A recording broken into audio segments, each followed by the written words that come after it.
Тя обича да съчетава различни материи, да търси баланс между нежност и сила, да създава облекла, които носят движение, характер и женственост. Тя е Нели Радева. Представяме ви я сега, за да поговорим за летните модни тенденции и за онова, което я вдъхновява. Добре дошла при нас. Здравей!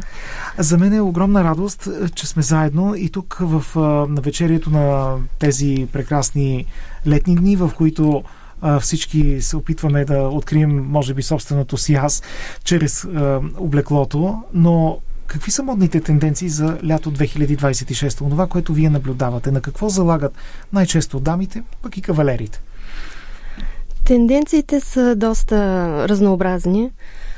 На мен ме радваме, че виждам все по-често в дамското облекло повече женственост, романтика, ефирност, която спрямо моя естетически вкус ми допада и това също изразявам аз като дизайнер. За мен е важно жената да излъчва.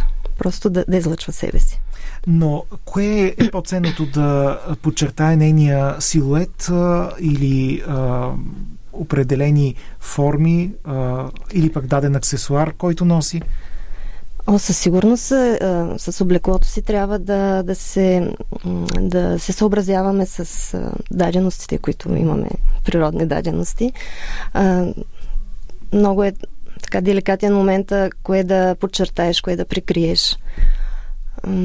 Всяка жена си има неща, които трябва да показва, и други, които да прикрива. Може ли играта на цветове да помогне за това?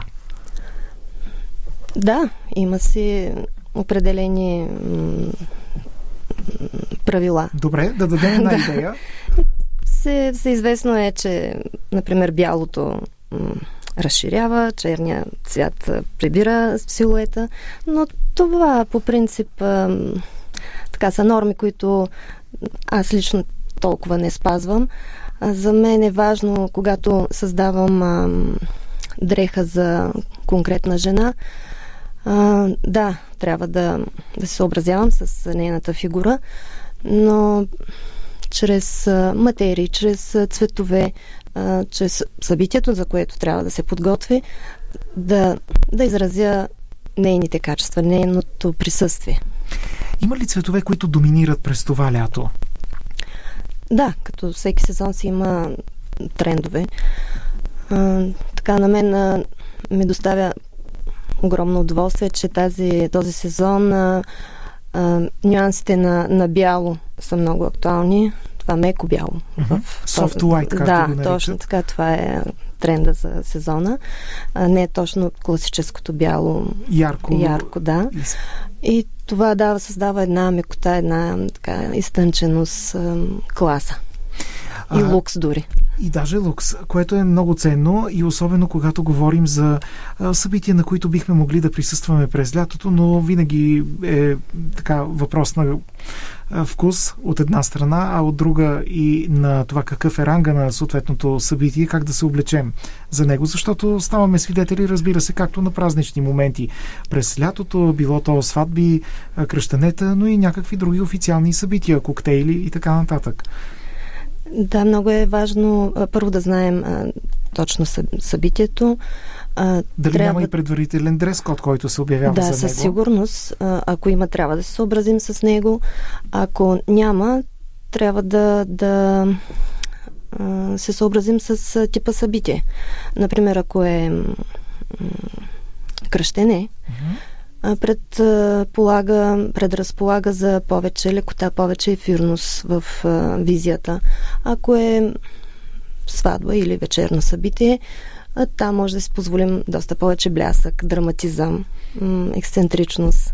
Как да го постигнем? С какви аксесуари, с какви трикове? Има ли такива трикове? За вечерното събитие? Там хубаво е в тези визии, че може много да направиш. Дори в повечето случаи жените се притесняват да бъдат повече. Това са събития, в които можем да направим повече с визията си, да бъдем по-смели, по-ексцентрични. На какво се дължи това? На комбинацията от цветовете или пък на аксесуарите, които използваме? Спрямо основния силует, който и основната дреха, на която е заложено, нали, вече може да се заложи, ако е по-изчистена линията, може да се заложи на по-ексцентрични аксесуари, да, например една шапка или ръкавици. Тежки бижута? Тежки бижута или интересна чанта. Но трябва да има баланс, разбира се. Не може всичко наведнъж да се сложим върху себе си. Как да опишем жената на 2026 година през лятото? Тя по-смела ли е в избора си на дрехи? Да, или поне аз искам да създавам такива жени. Да изразяват смелост, да изразяват емоция, присъствие. И много е тънък момента това присъствие да не го натрапваш, а да го носиш по естествен начин в себе си. Едно от големите предизвикателства днес е по какъв начин да изберем материите, с които да се облечем, защото времето е променливо, ставаме свидетели и на сериозни дъждове и, разбира се, на горещо лято. Как да се справим с това предизвикателство? Какво могат да предложат дизайнерите в тази посока? Това са допълнителни аксесуари, т.е. това допълнително тая допълнителна дреха, ако може да я наречем, за по-хладно време, може да е шал, например, който също да влезе като аксесуар към дрехата. Пример. Да. За дамите пелерина, може би, някаква? Да, има, да. На метала са много актуални, дълги. Пареото продължава ли да бъде толкова атрактивно и през това лято? Точно така, да. Продължава да бъде тренд. Блясъка е много актуален. Дантели, шифони, феерия, цветя. Доста голям избор имаме за детайли, с които да работим и да постигнем добра визия. Флоралните мотиви остават тренди през това лято? Точно така, да. Доста много се използват и в материите, и в аксесуарите. От пролетната ми колекция дори най-харесваната рокля се оказа точно една единствена имах с цветя и тя се оказа най-успешната. Добре, т.е. по някакъв начин от какво зависи успеха на една колекция? От материята, от силуета или от емоцията, която създава? Според мен, да, емоцията и посланието, което показваш чрез дрехите. Всъщност, ние с дрехите си не показваме мода или тренд. Трябва да изразяваме себе си. И това какво искаме хората да видят от нас. Какво носиме ние като характер, като излъчване. Какво послание искаш да оставиш с облеклото си? Някои правят връзка дори с астрологията и с китайския зодиак и с това, че се намираме в годината на огнения кон. Дали тези жълти, червени нюанси също биха били цветовете на това лято? Или не чак толкова, тъй като споменахме белия цвят в началото на разговора? Жълтото се е също от актуалните цветове, но това маслено жълто, меко жълто. Тюркоазеното зелено също е много актуално. На мен ме е любим цвят. Червеното, да, въпреки че се счита за есенен цвят, също в официалната визия го наблюдавам като тенденция, че присъства винения цвят. Как се промени българската жена през последните години и как това се отразява на нейната визия, на нейния моден вкус? Какво забелязвате като тенденция? Може би със сигурност, защото жените се променяме, ставаме по-самостоятелни, по-мъжки момичета, може би. Така ли еманципацията е навлязла и в модата? Точно така, да. Според мен влияе със сигурност. Аз с моите облекла всъщност искам това да присъства като усещане, че жената има характер. Припомнете ни началото, защото знам, че вие сте се занимавали и сте се обучавали в областта на вътрешната архитектура, но преминавате в света на дизайна. Как се случи това? Аз всъщност започнах, моя творчески път започна с мода. Да. Първите години от творческия ми път бяха точно с мода. Бях член на форум Българска мода, участвах в дефилета, но в личен план ми се промениха нещата и пътя ми пое друга посока. Съм завършила вътрешна архитектура и дърворезба и това някак се, може би, по естествен път ме насочи в тази посока. Оттам пък започнах да имам желание да създавам декори за партията. Така. Тоест да организирам и събития. Но никога не съм преставала да се занимавам с дрехи. Просто преминах в производство на дрехи за други марки. Но сега отново от няколко години така имам желанието и устрема да, чрез опита, който имам вече натрупан с годините, да се завърна, т.е. се завръщам отново и да се следвам естествения път към модата. Но интереса към изкуството и към вътрешната архитектура започна в Русе, откъдето сте. Да, точно така. Това е нещо, което аз нося в себе си. Просто то е дарба, раждаш се с тези си качества.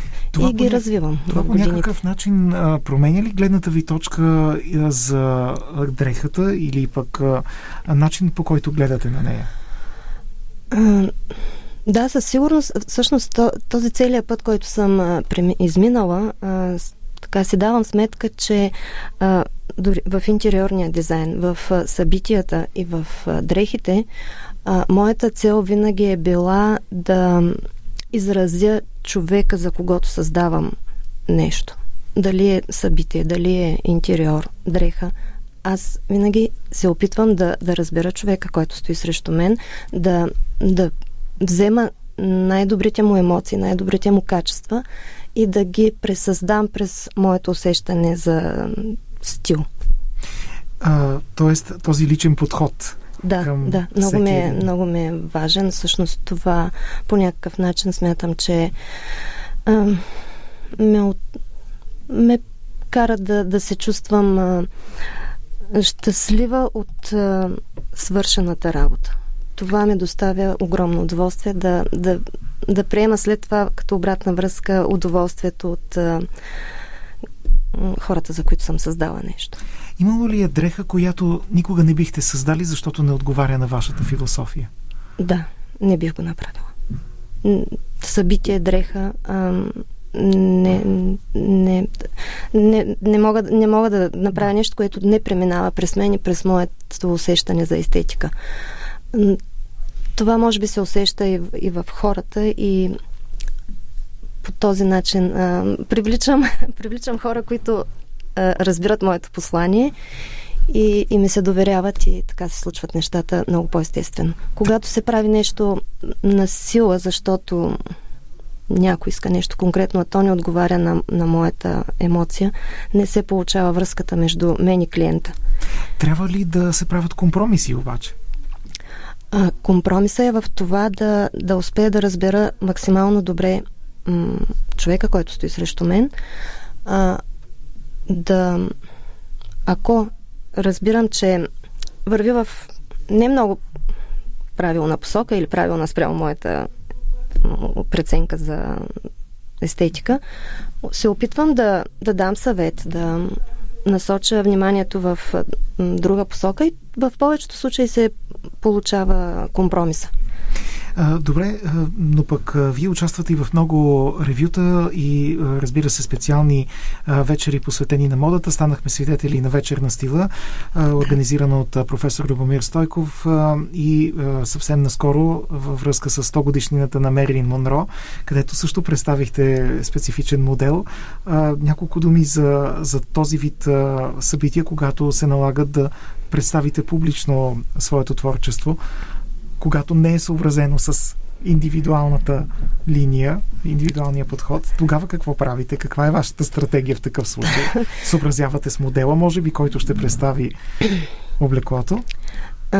Да, съобразявам се с модела, съобразявам се с темата.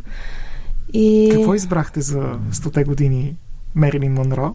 Всъщност повода беше 100-те години Мерилин Монро, но и посланието беше за лятното усещане за еуфория, за сексапил и така нататък. Аз заложих всъщност на втората част от темата, защото нямах подготовка за нещо, което да е близко до Мерилин Монро. За лятото представих много ефирна пола с горната част беше топ, с много така бляскави елементи. Всъщност силуета беше изчистен, но от съчетанието на материите и блясъка се постигнах ефекта, който да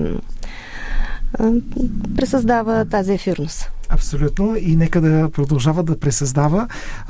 Събитието, разбира се, беше изключително, защото акцентира върху изтънчеността, казахме сексапила, но също така и онази ултрамодерна магнетичност, която по думите на професор Стойков е ултимативна магнетичност, с която се характеризира Мерилин Монро. Накрая, но не на последно място, може би да ни кажете вашите съвети, вашите препоръки към нашите слушатели за това какво да изберат в своята визия, когато имат официално събитие през лятото и когато имат просто желанието да се снимат на фона на своята лятна почивка, защото знаем, че социалните мрежи също влияят върху начина, по който се обличаме. Нали така? Точно така. При положение, че има толкова много информация в пространството, има много предложения по магазините, по-скоро моя съвет е към дамите, когато се избират визия, да преценят в какво се чувстват най-красиви, най-себе си. Защото това, с което ние се обличаме, и ако се чувстваме красиви и вътрешно уверени, излъчваме своята сила, това виждат и хората срещу нас. И т.е. като приключи дадено събитие, хората няма да помнят точно дрехата, с която е бил облечен човека или жената, т.е. Ще запомнят ние с нейното присъствие. Лято 2026 за Нели Радева с присъствие и със стил. Благодаря за това участие. И аз много благодаря.